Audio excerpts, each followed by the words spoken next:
Bonjour à tous et à toutes. Aujourd'hui, nous commençons le module 3 qui va nous permettre de comprendre comment, à partir des poussières qu'on retrouve dans l'espace, des étoiles se sont formées, puis elles se sont organisées en galaxies. Et dans les cours qui suivront, nous verrons comment des planètes apparaissent et comment une planète en particulier, la nôtre, a fini par abriter la vie. Alors, pour commencer, on va s'intéresser aux étoiles et aux galaxies. Donc, dans ce cours, on va déjà se rappeler, on en a déjà parlé, que les étoiles sont apparues dans la dernière étape que nous avons vue donc de l'histoire de l'univers, étape où les étoiles et les planètes apparaissent. Alors, de quoi sont faites ces étoiles? Elles sont faites essentiellement d'hydrogène, qui est l'élément le plus petit et le plus commun dans l'univers. Donc, c'est le plus simple à fabriquer, c'est le premier du tableau périodique. On y retrouve également de l'hélium. Alors, vous verrez en secondaire 4 ce qu'il se passe au niveau des réactions nucléaires qui ont lieu à l'intérieur de ces atomes. Mais sous l'effet de la gravité gigantesque qu'il y a dans les étoiles, les atomes rentrent les uns dans les autres et même leurs noyaux fusionnent, ce qui libère une immense quantité d'énergie. Et c'est la raison pour laquelle les étoiles brillent et donc sont d'immenses boules de matière en fusion nucléaire. Alors, il y a à peu près 3000 étoiles observables à l'œil nu quand on est sur Terre. Et vous savez qu'on peut voir dans le ciel la Voie lactée, qui est notre galaxie. Et bon, avec des télescopes, en analysant ça, on est capable d'estimer qu'il y a environ 200 milliards d'étoiles dans notre galaxie.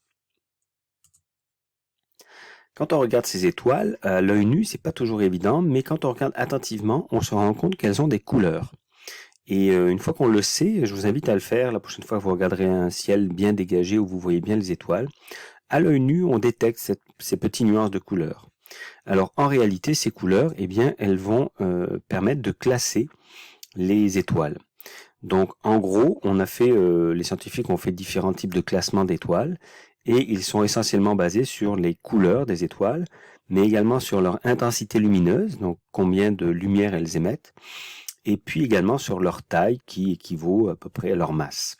Donc vous voyez à l'écran ce graphique qui référence un petit peu les différents types d'étoiles. Donc vous voyez qu'il existe des étoiles qui sont gigantesques, on les appelle des géantes, voire des supergéantes. Notre étoile, le Soleil, est une étoile de taille moyenne. Et également, notre étoile est une étoile de température moyenne. Donc il existe des étoiles qui sont beaucoup plus chaudes. Ce sont les étoiles bleues. Et des étoiles qui sont moins chaudes, on les appelle, donc ce sont les étoiles rouges. Alors attention, c'est un petit peu l'inverse de ce que notre intuition et notre culture nous donnent.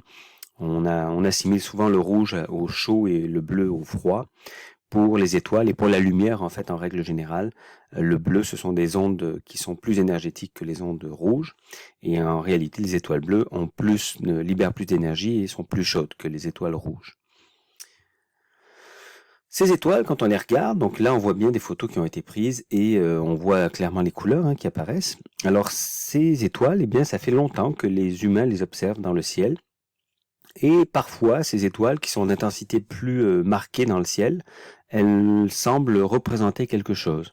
Donc comme ici on voit ces étoiles qui brillent plus intensément que les autres, dans l'histoire, dans notre culture occidentale, certains, donc dans l'Antiquité, certaines personnes, certains philosophes ont imaginé que ces étoiles représentaient des divinités ou différentes personnages de leur histoire ou de leur culture.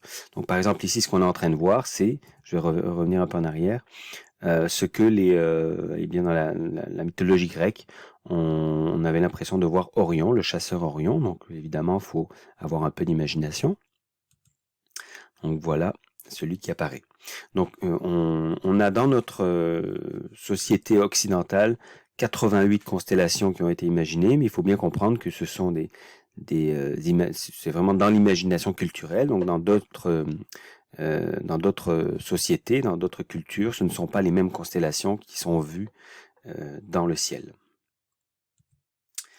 Alors les étoiles, elles ont une durée de vie limitée. Lorsqu'elles finissent par mourir, il arrive qu'elles explosent et qu'elles répandent d'immenses quantités de matière autour d'elles. Alors c'est ainsi que d'autres éléments, autres que l'hydrogène et l'hélium, vont être formés. Et ces immenses quantités de matière en suspension dans l'espace, on appelle ça des nébuleuses. Donc ce sont des poussières et des gaz qui résultent de l'explosion d'anciennes étoiles. Et à partir de ces atomes, eh bien par gravité, ces atomes vont se regrouper à nouveau, reformer des étoiles, et parfois il y a des planètes qui vont se retrouver autour de ces étoiles. Donc on dit que ces nébuleuses, ça s'appelle, donc ces grandes zones, c'est comme des nuages de poussière. On dit que ce sont des pouponnières d'étoiles, c'est là que les nouvelles étoiles vont naître. Et on en observe encore régulièrement, donc des zones dans l'univers où on voit d'immenses nébuleuses dans lesquelles des étoiles vont naître. Là, vous en avez différentes, et il se trouve qu'elles ont des formes et des couleurs assez intéressantes et assez jolies à observer dans le ciel. C'est pour le plus grand plaisir des astronomes. On en voit quelques-unes ici. Les étoiles se regroupent dans l'espace. Elles se regroupent en immenses paquets qu'on appelle des galaxies. Alors, nous vivons dans une galaxie, comme vous le savez, mais on estime qu'il y aurait aux alentours de 100 milliards de galaxies dans l'univers observable. L'univers observable étant l'univers que l'on peut observer. Donc il y a une partie de l'univers probablement immense qu'on ne peut même pas voir tellement c'est loin et tellement, étant donné l'expansion de l'univers, on ne pourra jamais la voir de toute façon. Mais quand même, 100 milliards de galaxies, c'est extrêmement élevé. Alors, on a classé les galaxies, on les voit très bien au télescope, et on a classé les galaxies selon leur forme. Donc, la forme la plus courante, c'est des spirales. On voit que les galaxies sont en forme de spirale, et à l'intérieur des spirales, on va y revenir après, il y a ce qu'on va appeler les spirales normales et les spirales barrées. Donc, ces spirales représentent 70% des galaxies qu'on observe. Une autre catégorie, 25% à peu près des galaxies qu'on observe, ce sont des ovales ou des ronds. Donc, on appelle ça des galaxies elliptiques. Et enfin, eh bien, ce sont les galaxies qui ont des formes diverses. On va appeler ça les galaxies irrégulières qui représentent environ 5% des galaxies. Alors, on va faire un retour sur les spirales normales et les spirales barrées. Donc, les galaxies spirales ont un centre qui est relativement circulaire. Comme vous voyez ici, on devine une sorte de rond, à la limite un ovale au milieu.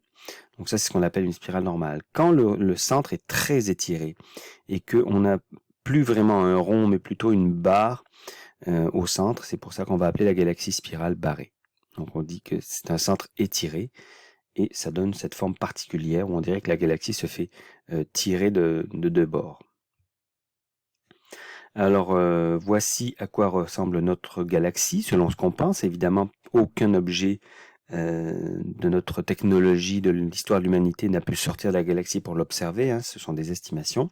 Donc nous, on est dans une galaxie spirale, et on sait on a repéré quand même, on sait qu'il y a des bras, donc les bras autour d'un bulbe. Le bulbe est la zone centrale, très lumineuse car il y a énormément d'étoiles à l'intérieur. Donc on sait que nous avons un trou noir au milieu de notre galaxie, et nous savons que nous sommes dans un des bras, on appelle ça le bras d'Orion, alors c'est pas à connaître, hein. Par contre, il faut bien savoir que notre galaxie s'appelle la Voie lactée. Voici notre galaxie vue de côté. Donc on peut voir le bulbe qui contient une très très grande quantité d'étoiles, sur l'épaisseur d'ailleurs, et on voit que la galaxie, en fait, sur ses bords, sur les bras de la galaxie, en fait, sont relativement fins quand on regarde la galaxie sur le côté. Alors, ce qui est intéressant aussi dans cette image, c'est de constater la distance qui sépare, par exemple, le Soleil du centre de la galaxie. On voit qu'ici, il est écrit 25 000 AL. Alors ça va nous permettre d'expliquer ce qu'est cette unité. C'est une unité de distance qu'on utilise dans l'univers, qui donc est une immense distance. Donc ça correspond au mot année-lumière. Alors, on va y revenir dans quelques instants. Une année-lumière, c'est la distance que parcourt une particule de lumière en une année, ce qui est extrêmement grand comme distance. Alors, notre Soleil se situe à environ 25 000 années-lumière du centre, et on estime que notre galaxie fait à peu près 100 000 années-lumière de longueur. Alors, c'est grand, mais c'est grand, ça veut dire quoi? Eh bien, on va faire une estimation, on va voir après comment on a fait, mais si vous avez bien compris ce que je viens de dire, donc une année-lumière, je le répète, c'est la distance que parcourt une particule de lumière en une année. Alors pour que vous ayez conscience de la distance que ça représente, imaginez donc la lumière qui voyage à 300 000 km par seconde. Ben, imaginez que vous voyagez donc à 300 000 km par seconde pendant une année. Donc à chaque seconde, on fait 300 000 km et tout ça, on continue de le faire pendant une année au complet. Alors ça fait beaucoup de kilomètres, donc le calcul nous amène à 9 500 milliards de kilomètres Donc, une année-lumière, c'est 9500 milliards de kilomètres. Et je vous rappelle que notre galaxie fait 100 000 années-lumière. Donc, 100 000 fois 9500 milliards de kilomètres, c'est extrêmement grand. Alors, le calcul qu'on vient de faire, c'est un calcul qu'on va refaire à plusieurs reprises cette année. Donc, c'est un calcul, en fait, donc on a calculé la distance que parcourt la lumière en une année. Et en réalité, pour faire ce calcul, on utilise la fameuse formule de vitesse que vous reverrez très souvent dans votre carrière scientifique. Donc, la vitesse est égale à la distance divisée par le temps. Donc, petit v, donc v minuscule, d minuscule et t minuscule sont tous des minuscules. Alors, on se rappelle que quand on parle de la lumière, la vitesse, c'est 300 000 km par seconde. Et le temps, eh bien, il faut l'exprimer en secondes pour qu'on puisse trouver une distance. Alors, je vous donne un exemple de calcul. C'est le même calcul qui avait été fait pour estimer la distance parcourue par la lumière en une année. Donc, pour changer un peu, on va faire le calcul, donc, quelle distance parcourt la lumière en 20 minutes. Alors, pour savoir quelle distance parcourt la lumière en 20 minutes, on va évidemment poser l'exercice comme on l'a appris, toujours de la même manière. Les données, donc 20 minutes, ça correspond à 1200 secondes. Donc, on a fait x 60, il y a 60 secondes par minute. Ensuite, la vitesse, eh bien, vu qu'on parle de la lumière, c'est la vitesse de la lumière, c'est la petite lettre C, 300 000 km par seconde. Et la distance, c'est ce qu'on cherche.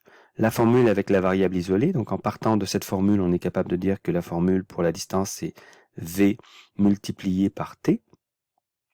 Et ensuite, on fait le calcul. Donc, V, c'est 300 000 km par seconde, fois T, 1200 secondes. Et voilà la distance que parcourt la lumière en 20 minutes, 360 millions de kilomètres. Donc le résultat, 360 millions de kilomètres. Et au passage, on voit qu'on peut l'écrire en notation scientifique, 3,6 fois 10 à la 8 km. Donc ça, on va le réutiliser énormément dans les prochains calculs. Alors on va terminer quand même pour se dire que les galaxies elles-mêmes se regroupent dans l'univers et elles forment ce qu'on appelle des amas de galaxies. Donc il y a des amas, des paquets de galaxies, parce que par gravité elles s'attirent, donc des centaines de galaxies qui sont réunies. Et ces amas eux-mêmes sont regroupés en ce qu'on appelle de super amas, donc des groupes de dizaines d'amas. Alors nous, on a estimé qu'on faisait partie de l'amas de la Vierge, et que cet amas de la Vierge fait partie du super amas Laniakea. Tout ça, ce n'est pas à connaître ces noms-là. Voilà pour le cours, le premier cours sur l'espace.